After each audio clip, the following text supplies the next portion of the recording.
So it is preparing to live stream. Meanwhile, if you're just coming in, this event will be recorded. In fact, we're starting live stream on YouTube. But let us know what kind of designer you are. Where are you from? And lastly, the most important question of all, what planet you want to go to and why? All right, thank you so much, everyone, for coming. We're super excited to have Colton and Ludovic back again from Kickass UX with our buddy fam. Both of them previously did a design systems workshop and also a transition to UX workshop with us earlier in 2021. So we're super excited to have them on again. And I'm Grace. I'm the founder of Design Buddies. If y'all are new to our buddy fam, we're the largest design community in the world, and we provide a lot of wholesome events and resources like this to help y'all level up your design career. We have a 26,000 member Discord community, a lot of social media, a lot of content to help y'all level up. And then this is Fluffle, our friendly guardian bunny. Later, we'll also have Zoom links that y'all can Zoom backgrounds that y'all can use with Fluffle on it. So you can rep Fluffle, our friendly guardian character, as you are the hero of your design career. In Design Buddies, we all want to be buddies with each other as well as bunnies. So Fluffle the bunny. And full time, I love design. I'm a project designer at Electronic Arts. And a few updates we made to our events is we have a few ground rules to help ensure that everyone has a very wholesome experience. So we have some Zoom backgrounds y'all can download. It links to Google Drive where you can choose Zoom backgrounds and turn on your camera. I'll be filming some Instagram stories with takeaways throughout this, so make sure you follow us on Instagram and Kickass UX on Instagram to hear some takeaways I'll be filming through this live event. And feel free to engage in the chat, talk with each other, answer each other's questions, network with each other. And we also have a networking sheet that we ask to keep all promotional links in there. And in a networking sheet, feel free to connect with fellow buddies and send each other a personalized LinkedIn request saying that you met each other through this event, and network and just make buddies through the industry that way. And afterwards, we'll also have a Q&A session. So we'll have a Slido where you can submit upvote questions so we know which ones to prioritize more. And then we always encourage all of y'all to share your takeaways on social media, tagging both Design Buddies and Kickass UX. I always reshare them on our Instagram story, retweet them on Twitter, comment and like on them on LinkedIn to help y'all boost engagement on your social media profiles. And then definitely just feel free to hop into our Discord, continue conversation after the event, and just having fun, be respectful, and feel free to check out our website. And with that, I'll open the floor. I'll leave the floor to Ludovic and Colton for their presentation on defending design decisions, a very critical soft skill you need in industry too. Thank you, Grace. Well, that was a lot. And so we're going to try to keep it to 20 minutes and let's do the Q&A right after. So hey, everyone, and thank you, Grace. Thank you for having us again. We are, again, like super excited to be here. We love the community you've put together, and it's always fun to share with the audience. So thank you, everyone, also for joining wherever you are. I saw some people in Barcelona. It's pretty crazy because it's 2 a.m. over there. So thank you. And before we get into it, let's introduce ourselves. I'm Ludovic. I'm Colton. And we are co-founders at Kickass UX, where we help graphic designers transition to UX. And today's talk, more specifically, will be about how to successfully defend design decisions. So without further ado, let's get started. So let's start with the question, what makes a good design good, right? Like that's one of the key questions. Like, while this is very simple in nature, it can be hard to answer. And that's because all design is subjective. What one person likes, another person despises, right? And while there are design principles that we can rely on to help describe the composition of a good design, every situation is ever so slightly different, right? And so design context really matters. And a design that works in one area will fail completely in another, right? So for example, like, how many times has it happened to you, right? So you're given a design task and you go into your creative cave, you spend a lot of time crafting beautiful pixel perfect designs, and you pour your heart and soul into it, right? And I hope that resonates and into that work. And then you really believe in it, in what you've created. Yet when showing it to stakeholders, it feels like you're hitting a wall of subjectivity, right? The answers with things like, I kind of like it, but it doesn't look quite right to me, or I think this is cool, but it doesn't work for us, or I'm underwhelmed, or even, this isn't what I was looking for. By the 50th iteration, you're saying, kill me, I'm done with this. Not only is it mentally exhausting, it makes you feel like you only exist to take orders. like your only purpose is to push pixels until your manager or client is happy. Now, what about this situation? Does it sound familiar? You're working on a design project and go into a meeting with a few other stakeholders. Everyone wants to come together to help ideate on the best design possible. While this sounds great, not everyone agrees on the final design, so it becomes design by committee. You hear a ton of different opinions and can't fully defend your design decisions against the barrage of conflicting feedback. Usually this means the design quality takes a massive nosedive. And what about this situation? An executive stakeholder or client wants to listen in on a meeting. When seeing your designs, they ask to add something that makes the composition feel unbalanced and diminishes your role as designer. Because they're higher up in the company, you don't feel you have the authority to push back against their decision. In these situations, trying to defend your visual design decisions is pretty much like talking to a huge wall of subjectivity. In all of these situations, the designer didn't have anything other than their own opinions to back up their design decisions. It's not enough just to show what you did. You also have to explain why you did it. That's what this talk is all about, giving you the tools needed to successfully defend your design decisions. It's important to point out that much of the content from this talk is based on articulating design decisions by Tom Griever and our own experience. So we'll be referring to Tom throughout. And if you haven't read it, we definitely recommend doing so. Absolutely. So with this in mind, here is what we'll be going over today. So first, we'll go over knowing the why behind your designs. That's key. Number two, we'll go how to prep for design review meetings. And three, we'll talk about how to respond to stakeholder feedback. So let's get after it. And let's start by talking about knowing the why behind your designs. Knowing why you might choose a particular method over another, or why you made a certain decision during your design process is absolutely critical to the success of a project. And for example, if you were building a wooden table, you would reach for the appropriate tool to get the job done, right? And so you'd be able to justify every decision and tool that you use along the way because it has a specific purpose in building the table. If you were building a house, you would need an even wider variety of tools at your disposal. So you don't just do something just because, right? That's oftentimes if you do that, then you're dead. There has to be a reason behind everything. And just like for houses, it also applies to UX. If you can't back up your design decisions, what happens is that your design will be discounted by stakeholders and easily be changed to something that negatively impacts the user experience. And so this is why you want to start building your why reflex all the time, so that you can make the right decisions in your process and justify them to stakeholders.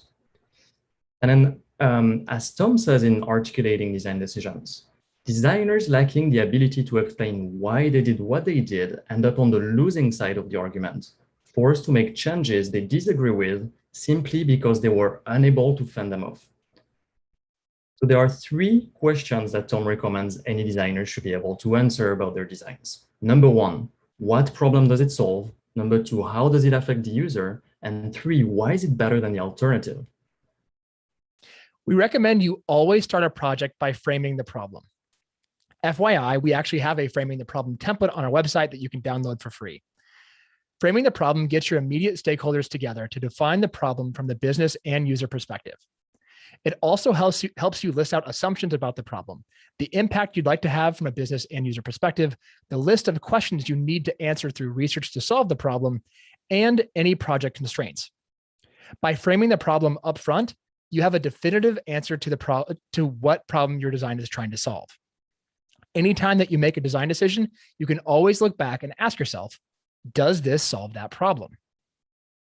You'll also want to ask yourself, how does this affect the user? If you don't know the answer to that question, it's time to do some research. You can conduct user interviews, run surveys, whatever it takes to help you answer that question. You can also make your best guess that you would then test with users. Based on that feedback, you'd either go back to the drawing board and repeat testing or continue on with what you created. As you continue to make design decisions and learn through user research, keep a log of decisions up to date and make sure your research is easily accessible. Finally, you have to be able to answer, why is it better than the alternative? This is why exploration and ideation is so damn important. You have to explore many possible solutions to know what the best one is. After all, how can you know if your solution is better than the alternative if you haven't looked at many other options? Every time you explore something new, write down your reasons behind it. If it doesn't turn out to be as good as another option, record why it's not as good. Whenever possible, use real research to back up your design decisions. It's much easier to justify something that has real-world data and examples behind it than something that's theoretical. You wouldn't bet against an all-star player going up against a rookie. Stakeholders feel the same way about your designs and knowing whether or not they have any external validation. The point in all of this is to be able to justify all of the decisions you made throughout the UX process. This makes your job much easier when you need stakeholder approval. You can always point to each decision you documented along the way. With all of this in mind, it's a really good idea to keep a log of all the design decisions you've made and why you've made them. You can do this in Figma next to your explorations, have a separate document that keeps track of what you've done, or include it with your other design documentation, whatever works best for you. Basically, you want to have a paper trail you can point back to show your thinking on why you chose what you did. Make sure you always know the why behind your designs so that during each conversation you have with stakeholders, you can always defend your decisions. So now that we covered knowing the why behind your design decision, the next piece really to cover is how to prep for that design review meeting. And for those of you who haven't gone through a design review meeting, in this meeting, you present the design work you've done to get the feedback and approval. And there are a few things that you have to do to prepare, including building a slide deck. And Tom Greaver suggests using a 4-part framework for design meetings: understand, listen, respond, and follow up. The understanding phase is what we are concerned with now, because it's all about the prep work before the meeting even begins. The understanding phase starts with seeing the world through stakeholders' eyes. It's really all about empathy. And it goes to suggest that the most important thing that you can do to improve communication between you and your stakeholders is to improve those relationships, earn trust, and establish a rapport that will speak more for you than your own words. And just like Dale Carnegie suggested in his book, How to Win Friends and Influence People, see the world through the perspective, right? You're looking to understand what you can do to make them successful, what they care about, their personal goals for your design. And this is why you want to know who will be attending, right, to those meetings. So you can counteract with the reaction that you might get. So with this in mind, to better prepare for the review meeting, right, make a list of the objections that people might have to your proposed solution and write them down. Next, prepare a list of alternative designs that you already considered or that you think will be suggested. These alternatives will demonstrate that you already evaluated different approaches that didn't work as well. You will not include these in the main presentation, though you will have these in the appendix in case it comes up. So for example, imagine, right, a stakeholder says, have you thought about doing this instead? That happens all the time. And proceed to tell you another way could solve the problem.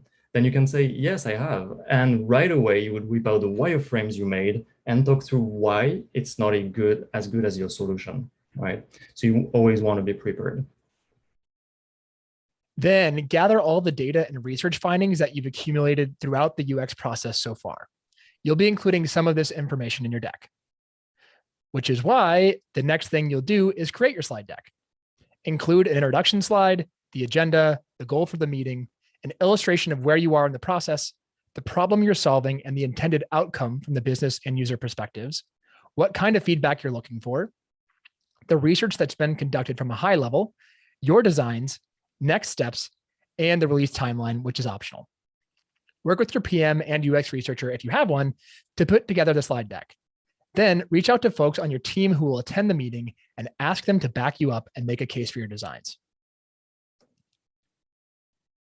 This is an example of a slide that shows where you are in the process. This is an incredibly important slide to include in your presentation because this shows stakeholders how far you are so they don't provide irrelevant feedback. As another tip, make sure to tailor your designs depending on where you are in the process. If you're going through a review of the information architecture and design direction, then you'll want to consider removing color, pictures, and any other distracting copy. This way they don't get caught up in the visual design and focus on the functionality. For example, for meetings earlier in the process, I quickly learned to remove all color from my designs when presenting to senior stakeholders. This is because people would go down the fidelity rabbit hole before we ever discussed functionality and what the design was actually solving for. The color distracted them. So instead, I only included black and white designs in my presentations to help people focus on the functionality and not the visuals. I only used full fidelity screens when I needed to get the final sign-off from stakeholders. When reviewing final designs later in the process, then you'll want to make sure the colors, pictures, and text are all final. Make it look like it would in the product so stakeholders can know exactly what to expect. The point is, do whatever it takes to make your stakeholders focus on the design and not get distracted by something like misalignment or a typo. It derails the conversation and makes it less likely that you're going to get support for what you created. Speaking of support, make sure to find these people in advance and be very clear that you're looking for their support in the meeting. This can help tip the balance in your favor. Additionally, these folks can speak up for you in case you forget to mention anything during your presentation. This is yet another reason why building relationships is so important. If you've already been putting in the deposits in the work relationship department, it will start to pay dividends when it comes to meetings like these. Not to mention, having friends and people who support you is awesome. Take design buddies, for example. It's a good practice to send out the slide deck to these folks before the meeting to get their preliminary feedback. It's critical to send it out in a format that allows stakeholders to easily add comments. For example, Google Slides or Figma. This is a win-win. It helps them to prepare for what's coming and gives you a heads up about potential issues. You may even be able to address some of their concerns before the meeting. This makes them even more likely to support you in the meeting because they have skin in the game. Again, it's really important to know your audience and who will be attending. For example, there was a specific stakeholder I used to work with that preferred to see the before and after of a design. Because of this, anytime I was redesigning a feature and they were on the project, I would show the transformation from what it used to look like to the current designs and why I made each decision along the way. It was basically pimp my ride, but for UX. Also, when creating your slide deck, remember to remove any or all distractions from your designs and presentation to make sure stakeholders stay focused. It might not be clear what's distracting people at first, but the more you work with someone, the more you will learn what distracts them. And this includes lorem ipsum, distracting copy in your designs, colors, fake pictures, whatever it is, right? And the type of distraction to remove is dependent on what stage you're at in the UX process. After crafting your slide deck, it will be time to set up the meeting invite. And when creating that invite, set the name to something appropriate that helps set stakeholders' expectation. Include the name of the product or feature you're working on, and your team name or your own name. And also include helpful information in the invitation description, including a summary of the agenda, and links to design documents and other assets. Then it will be time to practice the meeting. So here, definitely get your PM and researcher involved so you're all aligned. Don't skip this step. It can save you huge headaches. Smooth any kinks in the presentation to ensure that you practice and that you're good to go. Now that we've gone through the preparation for the meeting, let's talk about how you respond to stakeholder feedback. Anchor your feedback by using the 3 questions we've already talked about a few times. What problem does it solve? How does it affect the user? And why is it better than the alternative? All throughout the UX process, and especially during this meeting, use your answers to these questions to shape your response to stakeholders. Start by linking your decisions to a previously agreed upon goal, metric, or KPI. This is essentially your answer to the question, what problem does it solve? By attaching your decisions to a goal or metric, you actually use one of Dale Carnegie's methods to your advantage, appealing to a nobler motive. Everyone believes they do things for noble and morally upright reasons. In the world of digital products, the noble reason is to increase a metric or goal of some kind. This way, the design isn't based on opinion, but on something the team already agreed upon. You're there as an advocate for the user. With that in mind, your response needs to take the user into consideration in a way that's tangible for stakeholders. Bring up research findings. You can get this across through your answer to the question, how does this affect the user? Finally, you can show the effectiveness of your solution by answering the question, why is this better than the alternative? You want stakeholders to understand why your designs are the best solution. One of the best methods we found to demonstrate this for stakeholders is to have a prototype ready to go. A working prototype is so much easier for people to understand than static screens. When you show a live prototype in one of these meetings, you can see it click in their heads, pun intended, and it's awesome. Also, have the alternatives that you've considered ready. We typically put these in the appendix of our slide deck. Now, in forming your response to stakeholder feedback, Tom Griever recommends five tactics. Here's an important point. There are 4 primary ways of describing the reason for a decision: from a business perspective, user perspective, research perspective, and because of limitations. If you're using the business perspective, the most common reasons for a decision are: 1, it helps achieve a certain goal or KPI. 2, it allows a new use case. 3, it shows branding. With the design perspective, the most common reasons are: it uses a common design pattern, it creates a flow for the user, it draws the user's attention. From the research side, the most common reasons are: 1, it's validated by data. This is usually one of the most convincing arguments for getting support for your designs.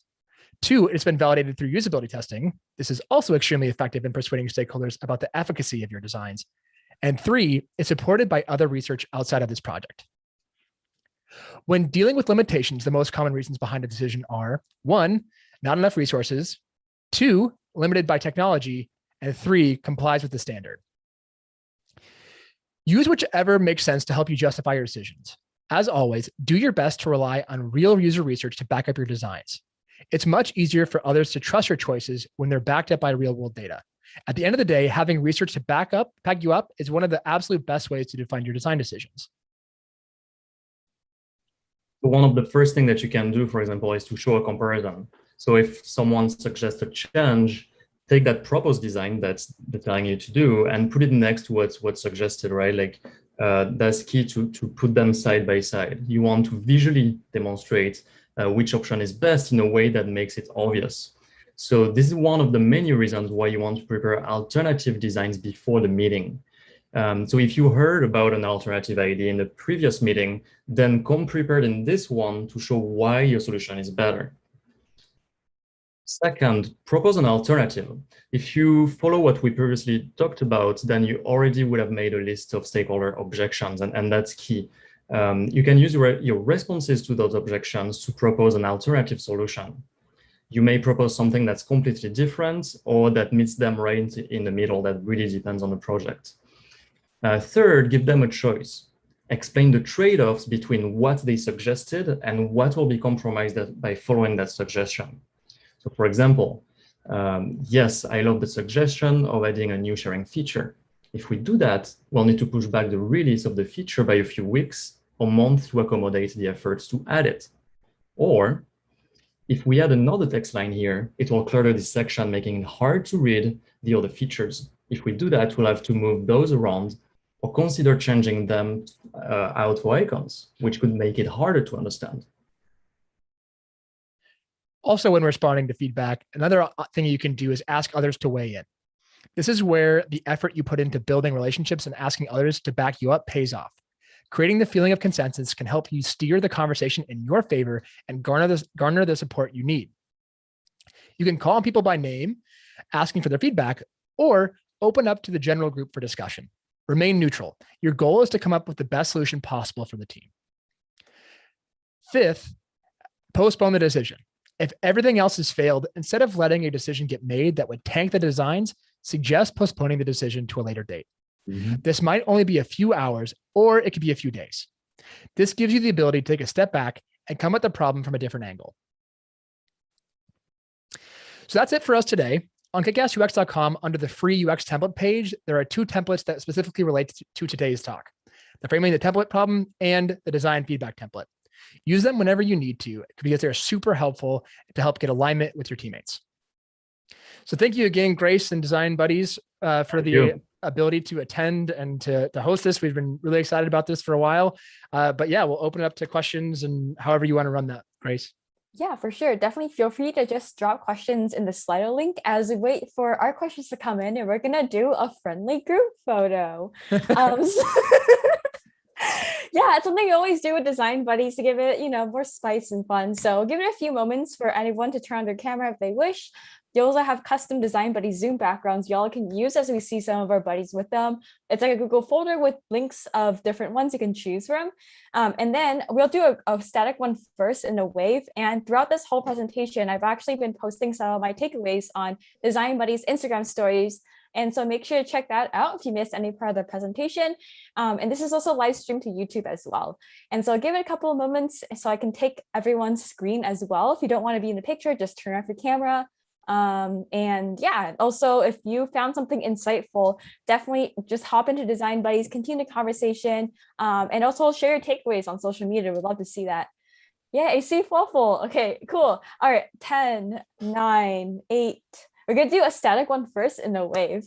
7, 6, 5, 4. See people opening the camera. 3, 2. People are still going on. I'll give it like 3 more seconds. Please hurry up and feel free to like bring your pets if you want. Like I have a real Akuma that I always have here. 3, 2, 1. Stay smiling to get all the screens. Ready, set, say Fluffle, or say say Fluffle. Fluffle.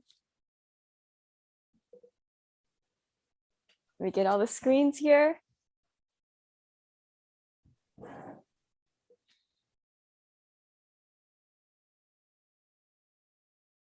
Awesome. We're gonna do a wave with our Instagram story. So feel free to like wave, dance, dab. Also make sure to submit questions on Slido. We'll be going over that next. All right, ready, set, wave.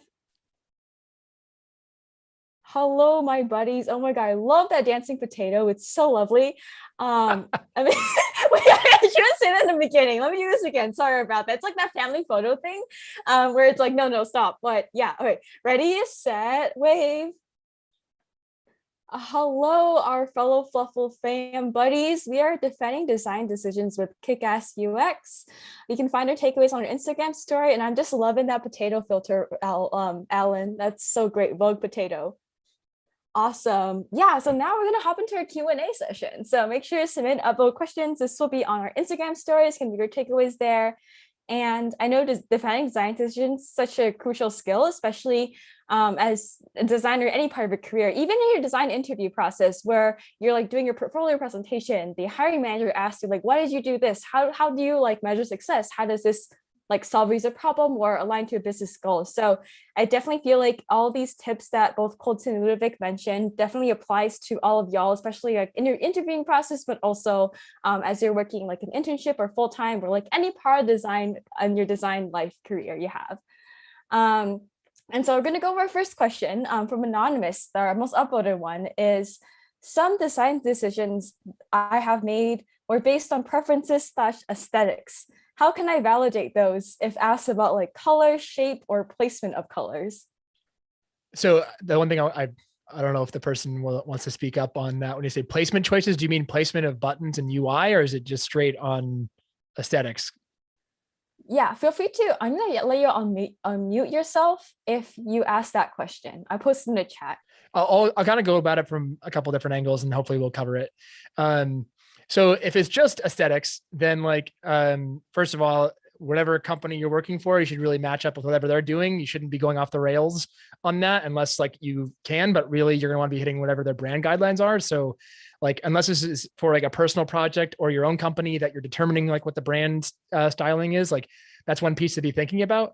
Of course, you also want to be thinking about accessibility while you're making those choices.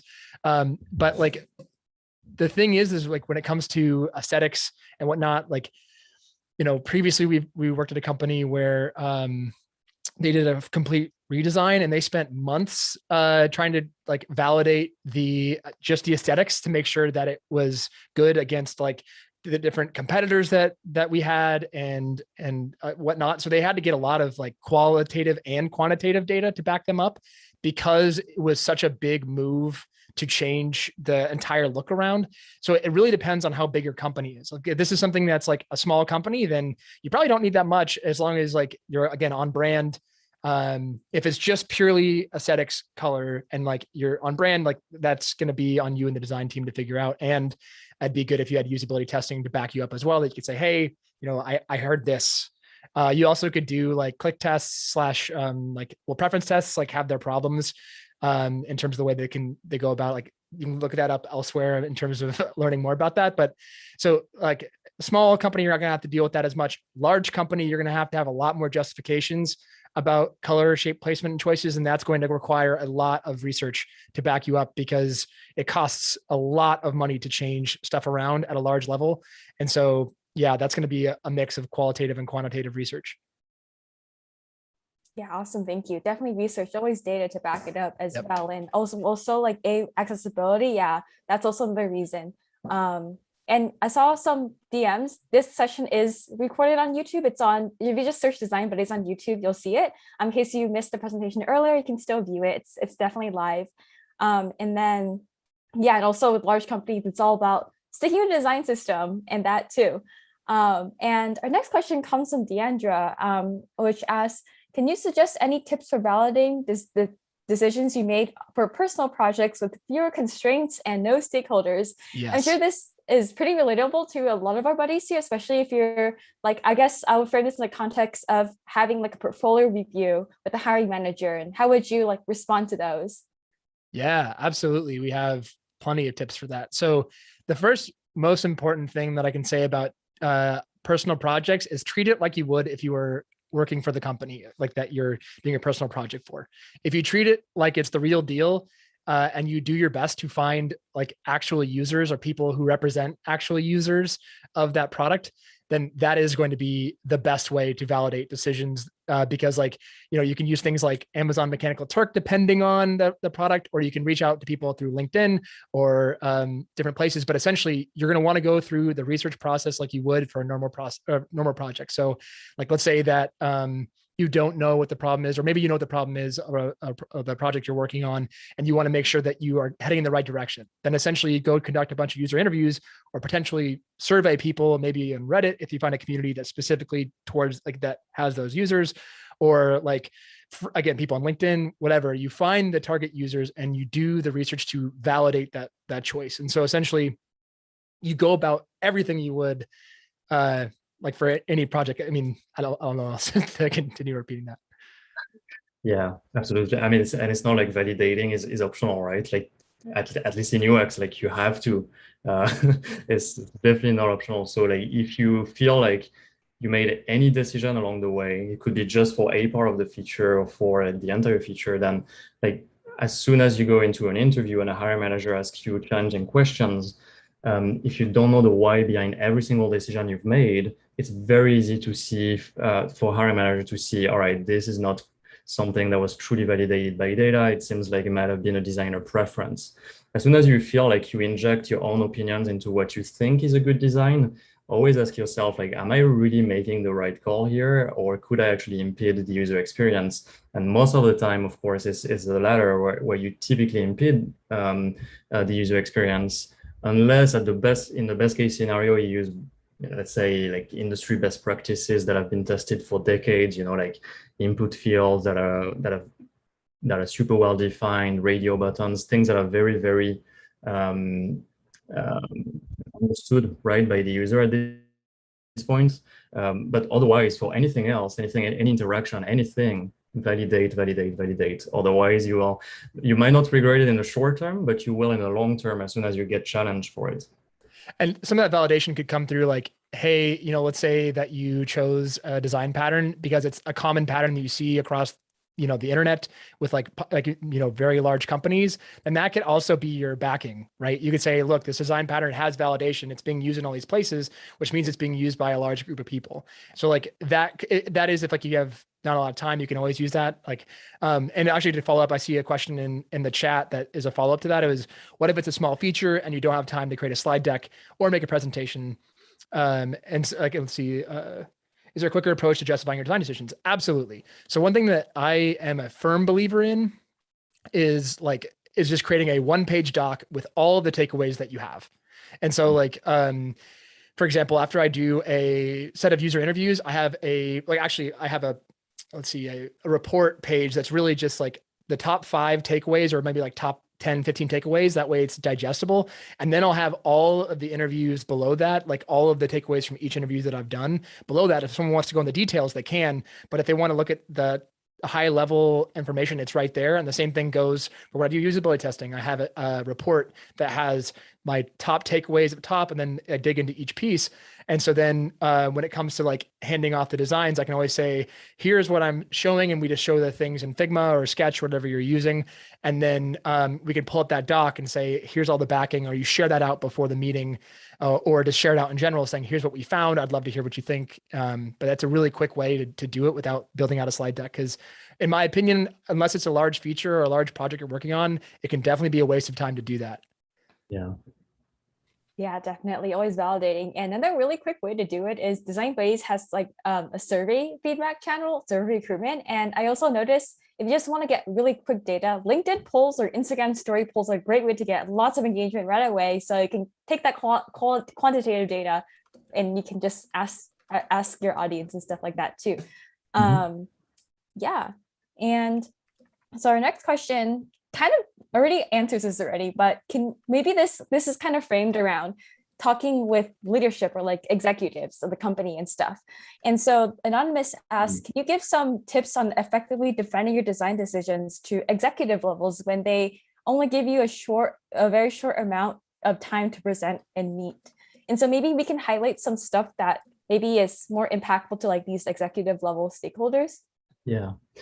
So stakeholders, these the C-suites, like one of their biggest job, right? Like there's so many decisions that a company can make, right? So one of the big thing they here for is to actually say no to a lot of things, right? So that they can build only the ones that truly matter. And so of course, like these C-suite people are the ones that tend to be the most challenging when the time comes to actually showing your designs, because they want to test to make sure that like you've done your due diligence to validate everything, that you're super confident about it. And so a great way to it's very easy to if you're not confident about your design to lose it completely and to have a really bad time, right? So one of the key here is to be sure about your data, and if you get challenged, which will happen ultimately, one of the big things that you should do is, and even though there are C-suite and it can be a little impressive, is still to be like, hey, we've noticed this, and I'm extremely confident about this because X, Y, and Z, and you state all the reasons why.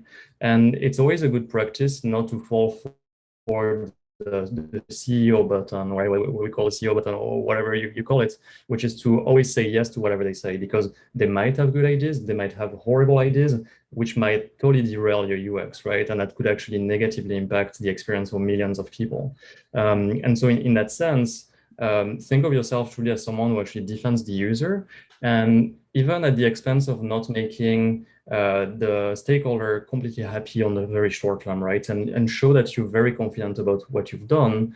Yeah, that's one of the biggest piece of advice. Like stand your ground strong if you have the data to back things up.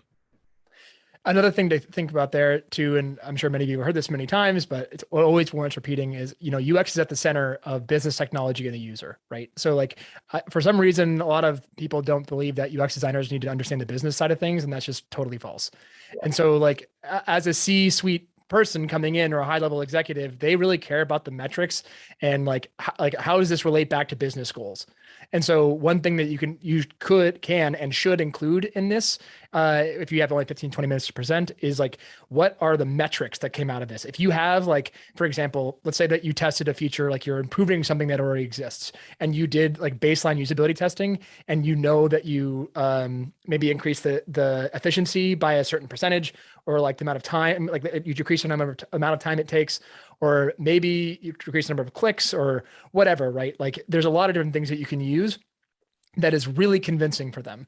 And especially if it has to do with like money at all, if you're working on e-commerce, like, there's that famous $1 million button or whatever it is that like they messed up and that they lost millions of dollars because the button was messed up, like that. Like a C-suite person is going to very much care about that, right?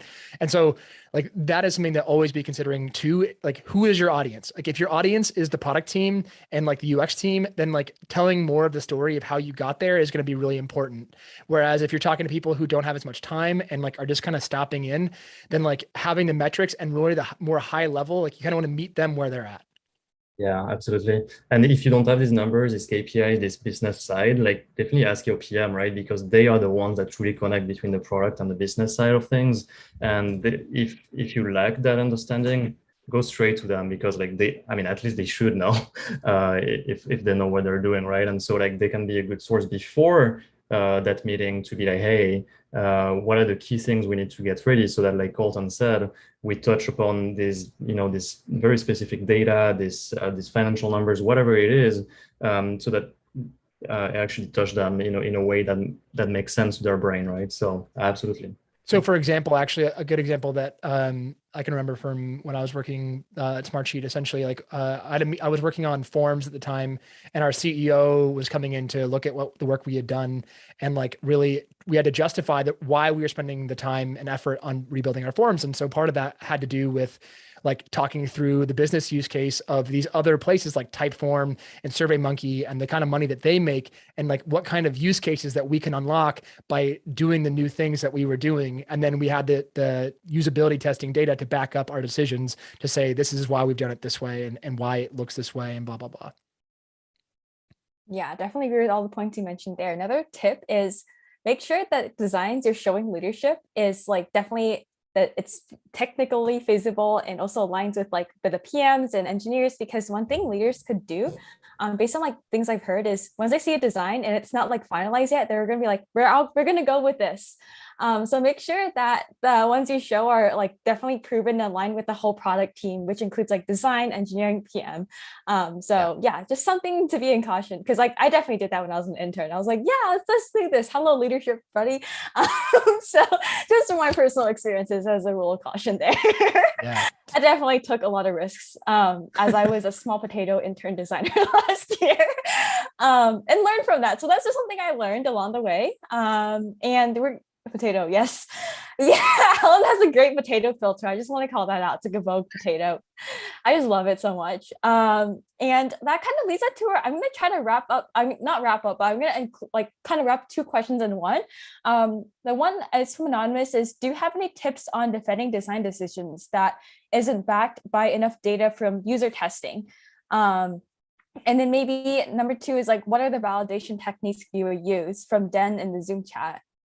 I mean, worst case scenario, right? Like we said, like at the bare minimum, if you don't have any data to back something up, at least use a component or UI element that is a best practice in the industry that has been used for years and years, if not decades, right? That these are typically the ones that give you that certainty, so you can rely on those best practices and what other companies have done. Yet that's not always true for your own product, right? And so like there is always the case to be made that even though it's well established, it might work in a scenario, it might not in another, but at least it mitigates not having enough data by saying, hey, X, Y, and Z company did it, therefore it's fine, right? So I'm thinking, for example, of an iOS pattern or of an Android pattern that have been there for years and years now. If you use the native Apple UI elements, then you're way more certain that it will be successfully interacted with as compared to a very custom design that you would create, right?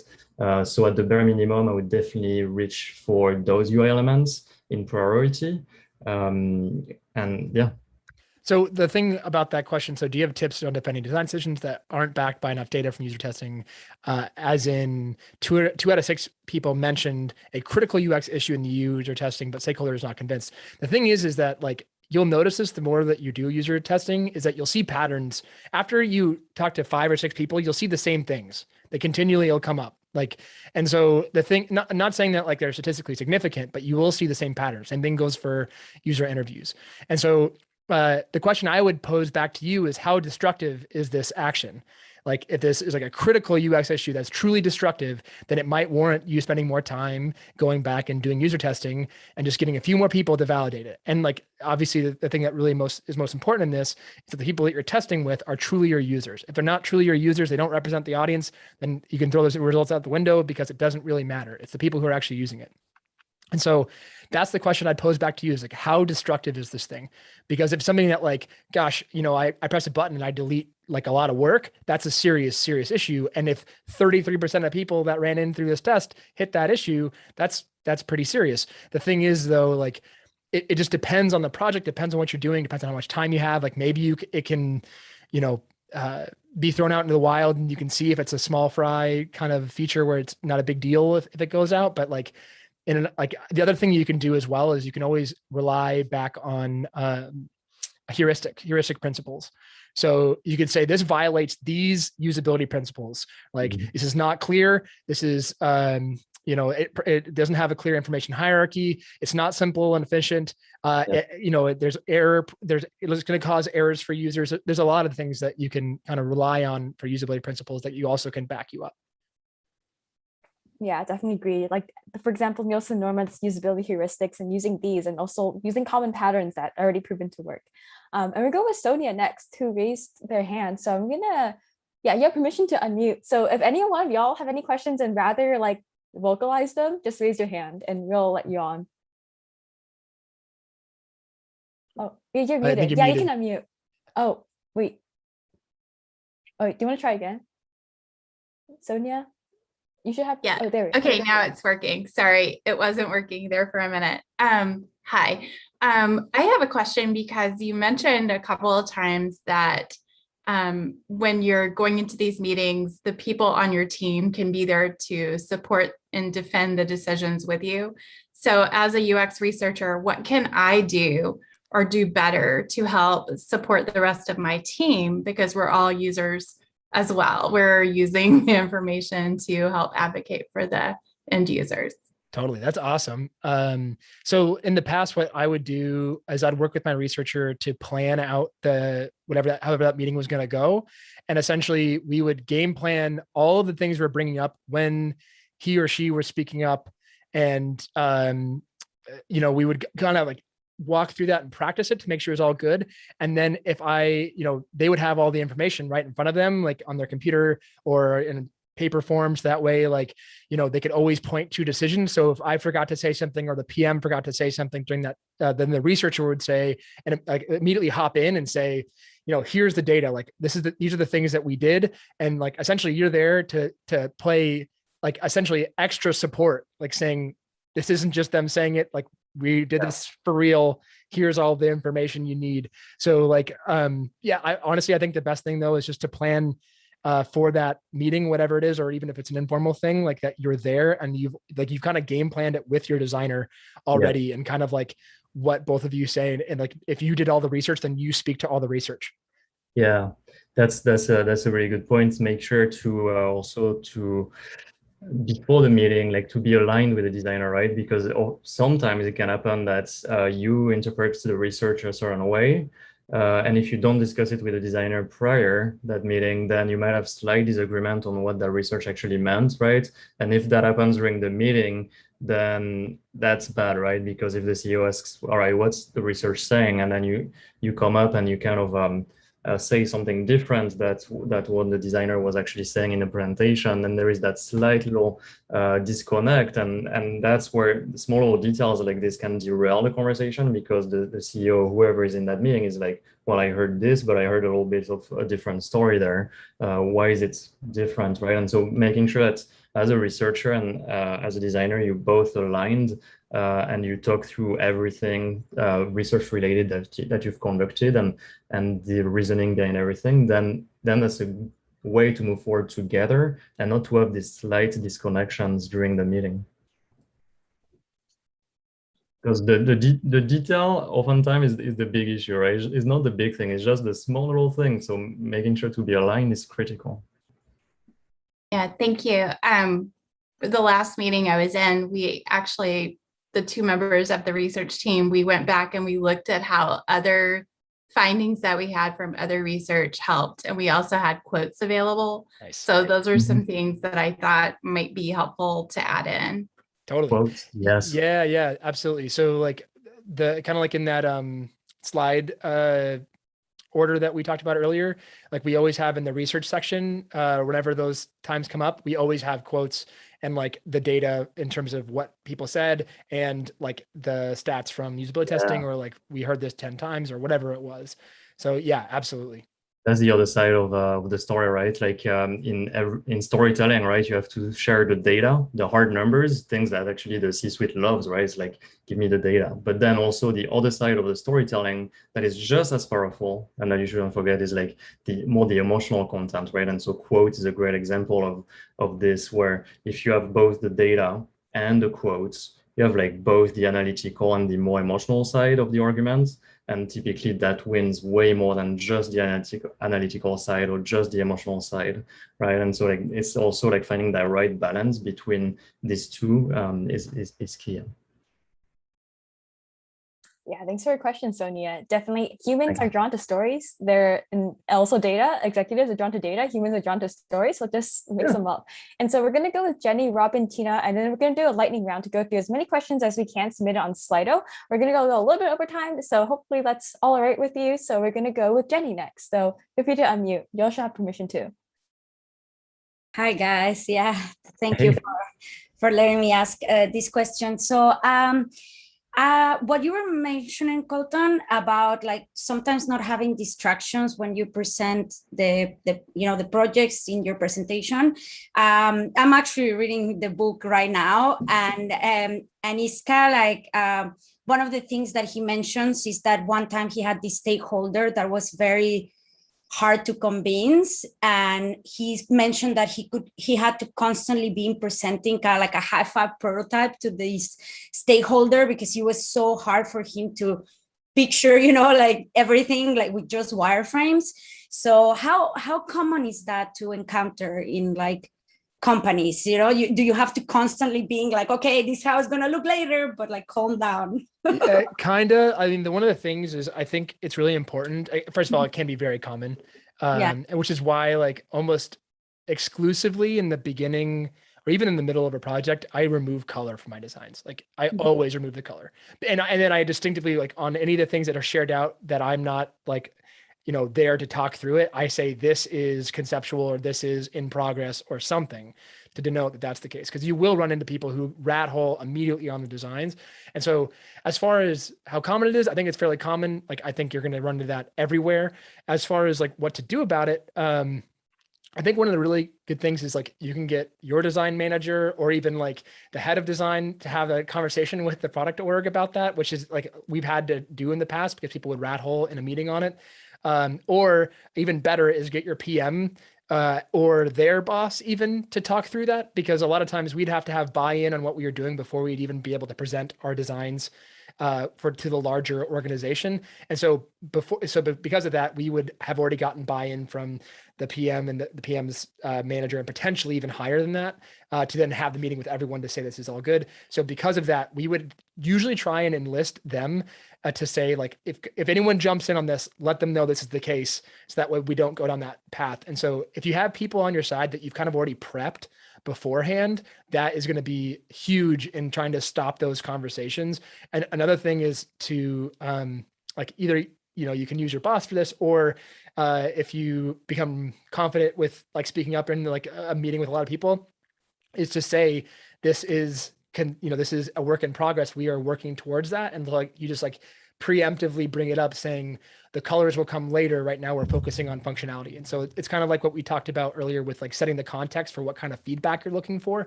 You really want to say exactly where you're at, which is why you want to say where you are in the process and what kind of feedback is welcome and what kind of feedback isn't. And it kind of already will also deter people from like speaking up and saying, oh, this looks ugly. And like, well, it's the time of that's where we are in the process. Like, yeah, of course. Yeah, it's just people get so impatient. So I usually, when I have presented my projects, I kind of like always have done more like high-five prototypes. So yeah, to avoid that. But anyways, thank you so much. Yeah, absolutely. Thanks. Yeah, thanks for your question, Jenny. It's all about expectation setting with people as well. Setting expectations with people in your life as well. So expectation setting across all realms of life. So we're going to Robin next, and then Tina, and then Slido questions. Perfect. So everyone should hear me now, hopefully. All right. So first of all, welcome from the other side of the planet, and it's dark outside. So I have a question. I am not a designer, or not working in this field, but I am a software engineer and working on a larger open source project. And I'm asking my question because I'm not sure why or how we can make design decisions in a larger open source project if we have all these opinions of all these unexperienced people, and there's no real structure in making design decisions. So we end up with products like Linux or operating systems that look super, super ugly and have lots of issues with design. And we are currently looking into ways to make design decisions more, better, improve them. And would love to have some thoughts on that. Yeah, I mean, if it sounds like one of the key issues is the organizational structure, right, which is gigantic, and therefore there is that lack of like you kind of need those silos, right? And so as much as you can, if you can create those smaller product teams within that open source project, the better, right? Because that way you come strong as a team of, let's say, I don't know, like 5 or 10 people.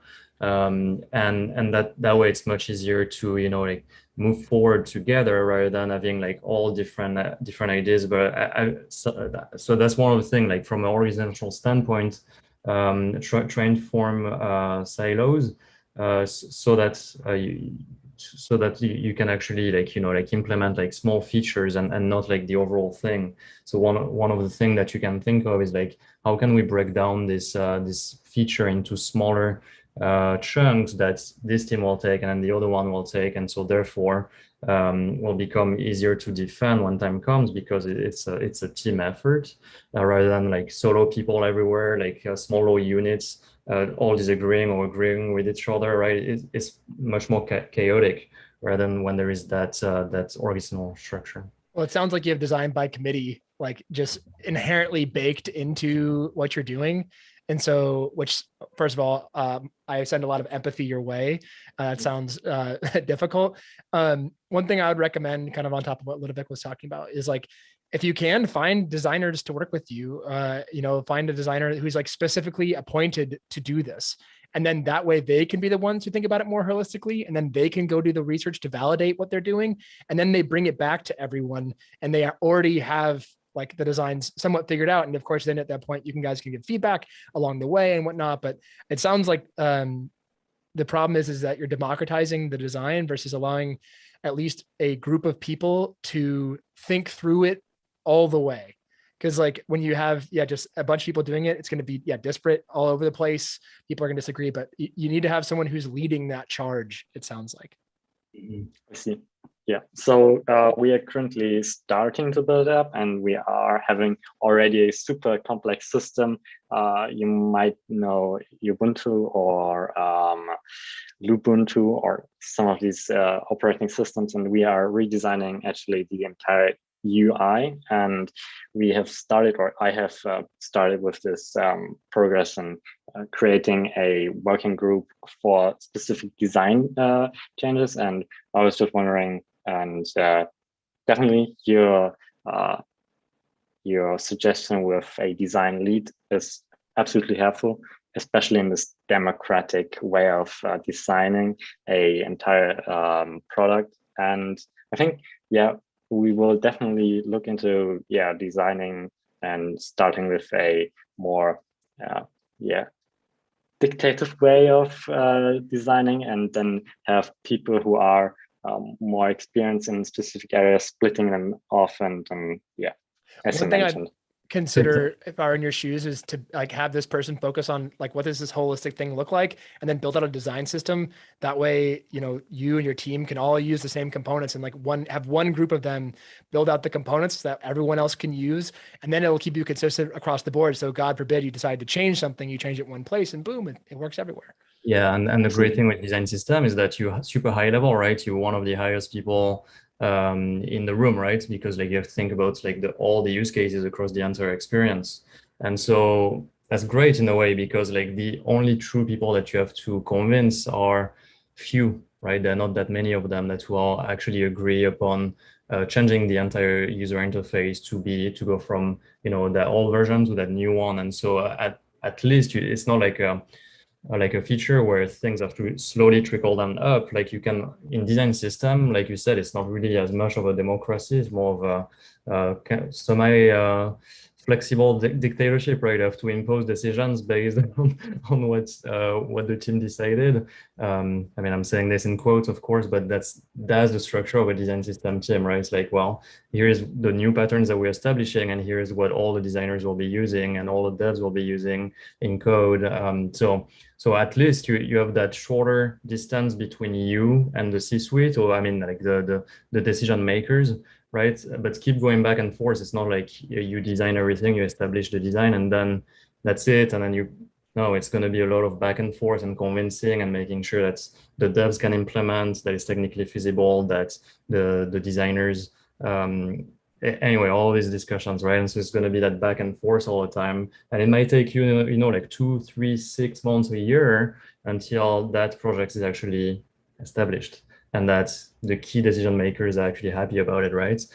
So expect to go back and forth like 2,000 times, and you'll most likely be good to go. Yeah. Thank you. Yeah, thanks, Robin, for your question. We're gonna go fast because we have a lot of questions left, but we're gonna do Tina, and then we're gonna lightning speed round through the rest of the questions. So, Tina. Hi guys, I had a question about defending design decisions when you're working with engineers. So my company, it's not like, I guess, as integrated with design. It's more so like, it seems very like software first. So sometimes like it feels like, my design decisions kind of, they're almost like a second priority or like an afterthought when it comes to like compared to like, technical limitations or technical work that has to be done to implement those designs. So I was wondering if you had any tips on like, negotiating and kind of working out design decisions with developers and, engineers. Yeah. That two sides of this. There is the high level side, which is ultimately it's an engineer driven company, and like you can't change that fact, right? In the short term, like that's the way it is. And it's the same for a product team, right? They keep pushing features, and design is like that second thing. You never feel like you the top priority, or that's like your work is actually taken seriously. When that happens, the number one thing that leadership needs to do is to actually educate, and that takes time, right? That takes potentially years, months, years for them to slowly ramp up the company and prove to the C-suite that design is actually key to a good experience. So if it's well developed and there are no bugs, but that the UX is trash, then the user is not going to get anywhere, right? And so it's like that convincing at the leadership level. So the design director should be the one educating everyone in the team, in the C-suite, and trying to have that trickle back down, and that's one of the key.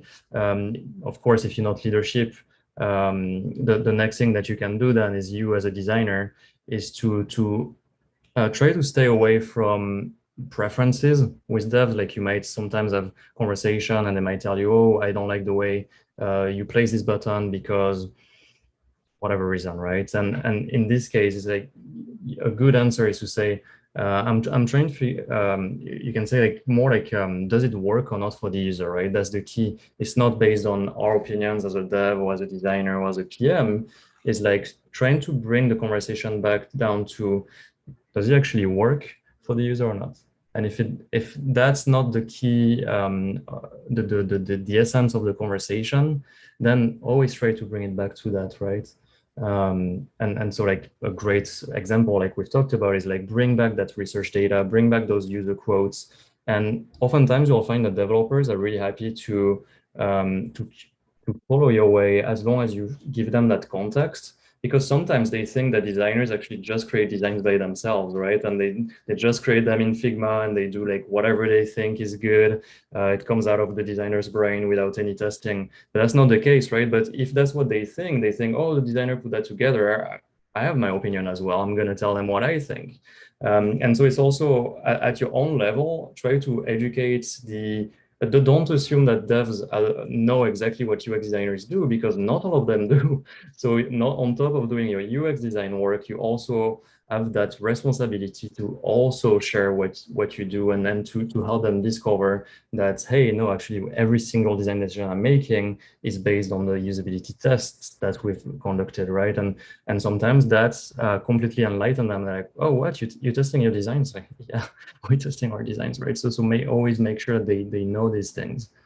Real quick before the lightning round, the one thing I wanted to add to that is enlist your engineers early on in the process. So like whenever you frame the problem, make sure they're there. That way they know what problem you're solving, what you're after, and like just get them involved as early as possible. Whenever you do usability testing or user testing in any way, if you're doing user interviews, make sure that they're there or listen in, which is like that way they build empathy, because they're going to see the designs in practice. Or if it's like a current product that you're testing the usability of, they'll see where it fails, and then they're going to be like, wow, we really need to fix this.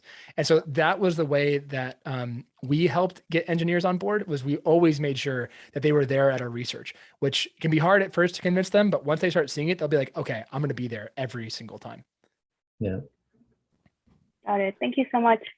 Absolutely. Awesome. Thanks, Tina, for your question. We're going to do a lightning round, so one or two sentence answers each. So our next question is, what are some things that differentiate a junior level versus a senior level design review presentation? Oh, having the backup for like all the design decisions. Yeah, I would say it's being able to respond off the cuff and like be able to talk to the audience, like tailor your presentation to the right audience. Cool. So about audiences, I guess junior level, maybe they need like more assistance or having more people like support them in meetings and stuff. That's like true the too. independence factor. Yeah. Yep. Cool. Our next question is, what happens if a stakeholder brings up an alternative you didn't consider? Talk it through, and make at that point you can propose an alternative or talk through what could go wrong if that went the case, if you think it's wrong, or you could take it offline and say, I'll try this out if it really gets to that point. Cool. Yeah, always like, let's take this offline is like kind of the Zoom line we always say. I not always say, but yeah, take things offline. Or just like say like your follow up with this afterwards. Next question is, what if a PM is from a non-design background? Or maybe I'll rephrase this and say like, what if the PM doesn't understand the value of design in the product? Just in general? Yeah. That's the question. Oh, I think it's then on you to help educate them. And like that can take a little bit of time. But I think when they see the value of UX in practice and how it saves you a shit ton of time and money, they'll be on that. Saving money. Yep. Money, metrics, business. Yep. This is them. Cool. Oh, feel free to chime in anytime if you want, Ludovic, as well. If you want, just leave me. What Colton is saying is right, so I'm okay. Okay. I just want to make sure I'm not interrupting anyone here. Cool. And so next question is, what is the workaround of doing this step by step? The answering 3 questions in an agile environment, basically resolve the design now, fix later. Wait, where? I'm not really sure if I understand this. I'm not sure what that is. Me neither. I'm just reading them all, so we should cover them all. Next question is, how do you build / recover trust with a stakeholder if they get emotional about particular design they want, but it's not something we vetted? So I guess like, how do you handle like emotions with stakeholders in general? I think the best thing to do is just tell them they're wrong. No, don't do that. No, I think the thing is I highly recommend reading the book, How to Win Friends and Influence People. It's a classic, right? I think everyone should read that book. I think you just want to go around building relationships with people and like truly getting to know them. And then that way, if you have to, you could take it offline, or you can ask them why they are so invested and just have a genuine conversation about it. Like, I think the thing nowadays is that you can get to know everyone really well on your team and be friends and like have real deep conversations. And that could be one of them. Yeah. If they're emotional, there might be build up, right? And it might mean that there was not enough conversation between you and the PM. And then when they see your design decision, they're kind of surprised, and they're like, and then that's when they get that emotion of like, hey, that's not what we were talking about, right? And so making sure that you talk to them often and early and often, and making sure that's like there is nothing lost in conversation. So that's Don't get emotional. Yeah, especially with what today's climate, you don't know what's going on in their life. And like the thing that could be is that something bad could have happened, or you don't know where they're at. And so I think just having a genuine conversation is really where and don't take things personally and lash back at them. Yes. And time, always like de-escalate or like wait until they're calm and then talk to them. Next question is, being in a small company, UI UX is very new. What do you do if we don't have budget for user research? You still can do it. I mean, that's like, I don't think there's an excuse not to do user research. You can find people, everyone loves to help. And so like you can easily find users, and especially people, if you're working on a product that's new and like it fits a certain use case, people are more than willing to help. So I don't think there's really an excuse, maybe not necessarily for a ton of data, but like you can absolutely do qualitative research at very little to no cost. Agreed. Yeah, it's like a science experiment. Testing hypotheses is collecting data, reaching conclusions from that. Absolutely. Everyone learned it in school, in high school. So it's like bring that back. Okay, next question comes from Holly, who asked, there's a lot of great advice here for people working at large companies with months to work on a feature. What about super small startups moving fast?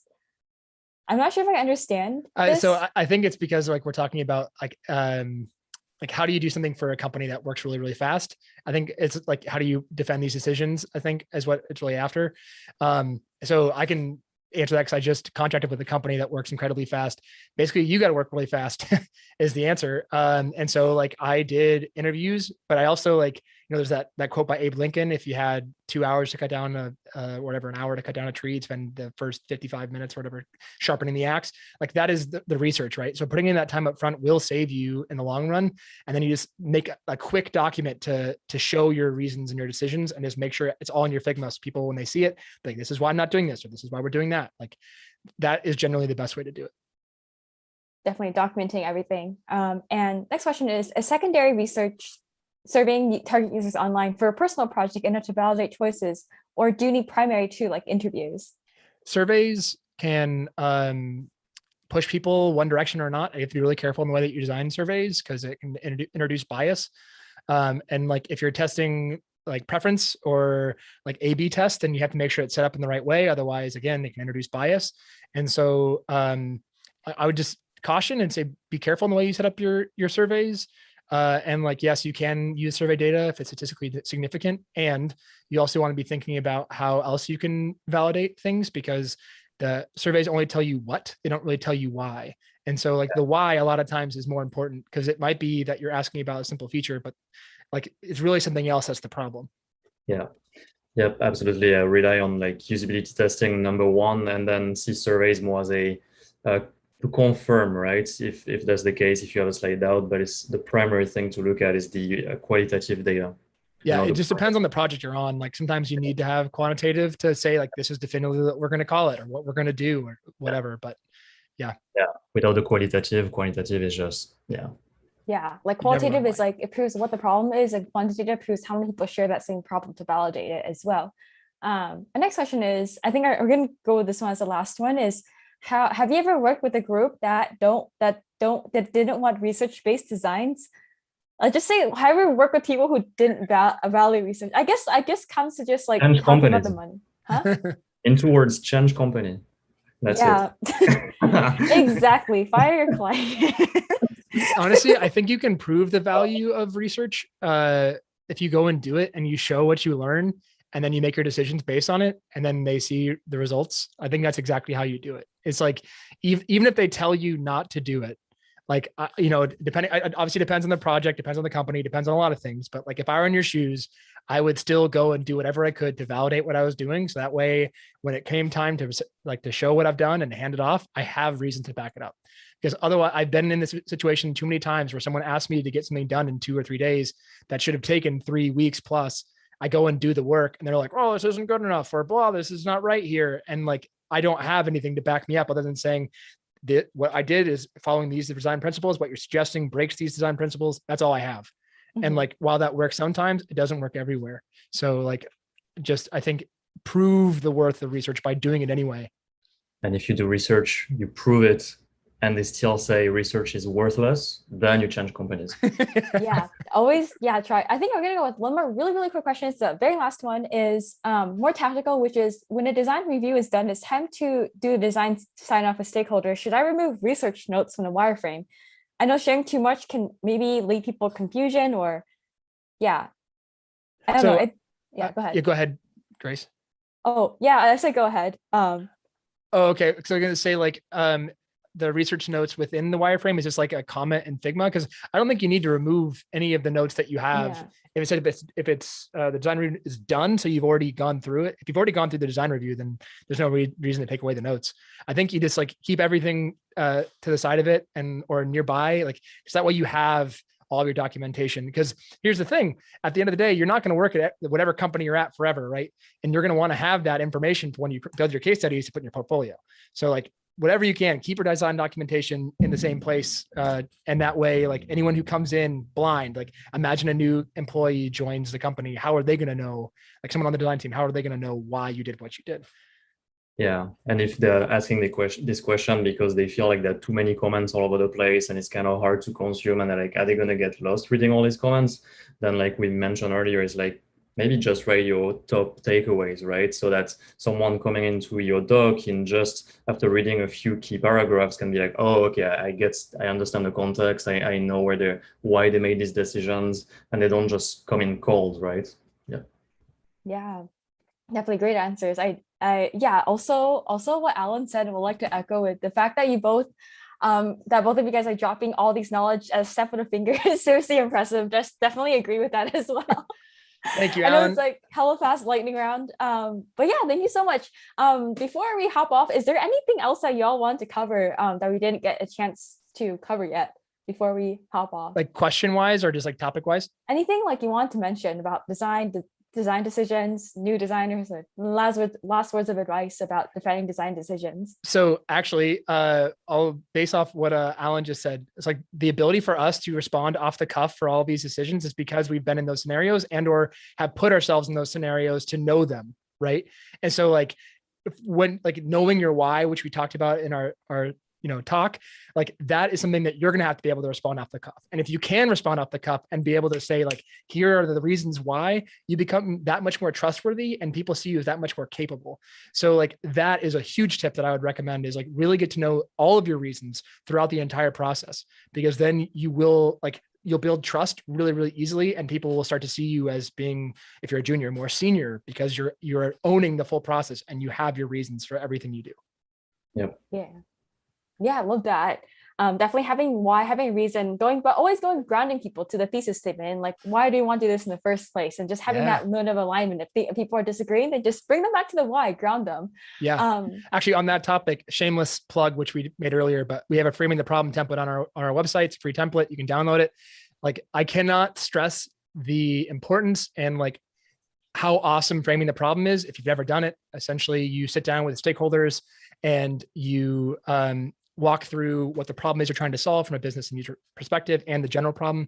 Then you go through like the design question, like how might we, and then you do the impact that you want to see from this, the assumptions you have about this problem, and all of the questions you need to answer through research, and then constraints. And by doing that, everyone's on the same page and you have a North Star to guide you throughout the entire process. So when you're thinking, why did I make this decision? You can always point back to what problem you're solving and saying, okay, I have this. This is exactly what I'm after. Awesome. Yeah, thank you both so much. I know you're like over time, but thank you so much for all of your in-depth answers. I know we got through like a lot of questions and we're at time, but feel free to connect with Kickass UX for more questions. If people are welcome to reach out, I'll drop all of your links in the chat. But yeah, thank you so much for everything all the tips you gave. I definitely think these all apply to like people trying to break into the field, mid-level senior designers from like all spectrums of design careers. So we really, really appreciate that. And if any of y'all buddies really enjoyed this presentation, feel free to share any of your takeaways on LinkedIn, Instagram, and Twitter. Tag Kickass UX, tag Design Buddies. We're able to see it. I'd love to reshare it on our Instagram stories. Retweet it on Twitter, comment and like on LinkedIn to boost all of your posts on the algorithm, and so on. So yeah, thank you all for coming. And as always, stay positive, test negative. I know my dad jokes always have to father a pun. So there's my dad joke. Well, thank you so much. Well, Ray. you know, I'm glad to hear that everything is still very wholesome. Yeah, it's always wholesome dad jokes, like things that just father puns. Yeah. Yeah, cool. I'm gonna end the YouTube now. So